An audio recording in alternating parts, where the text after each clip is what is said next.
ফোড়নে দিয়ে দিব গোটা জিরা, শুকনো লঙ্কা, তেজপাতা, দিব পেঁয়াজ কুচি, দিয়ে দেবে টমেটো কুচি।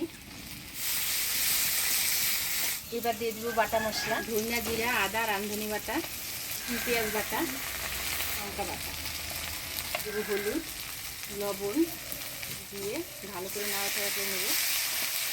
মশলা ধোয়া জল দিয়ে ভালো করে মশলাটা কষিয়ে নেব। মশলাটা কষে আসছে, এবার ওল দিয়ে ভালো করে কষিয়ে নেব। ওল দিয়ে মশলার সাথে ভালো করে কষিয়ে নিলাম। এবার জল দিয়ে দিই।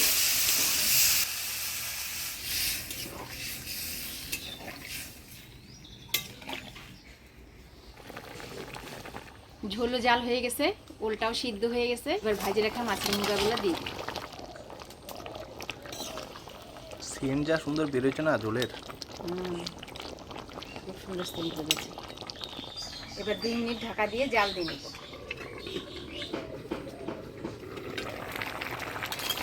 মাছের মুড়া দিয়ে ঢাকা দিয়ে জাল দিয়ে নিলাম। এবার গরম মশলার গুঁড়া দিয়ে নামিয়ে দেব।